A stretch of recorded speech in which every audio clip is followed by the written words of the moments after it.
मृत्यू झाल्यास कारणासह वैद्यकीय प्रमाणपत्र देणे अनिवार्य.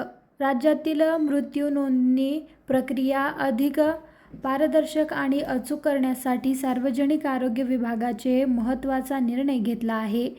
नव्या अधिसूचनेनुसार रुग्णाचा मृत्यू झाल्यानंतर मृत्यूच्या कारणाचे वैद्यकीय प्रमाणपत्र देणे अनिवार्य करण्यात आले आहे. हा नियम राज्यातील सर्व शासकीय व खासगी रुग्णालय, वैद्यकीय महाविद्यालयांशी संलग्न रुग्णालय तसेच इतर सर्व आरोग्य संस्थांना लागू असून मृत्यू नोंदणीसाठी हे प्रमाणपत्र आता बंधनकारक राहणार आहे.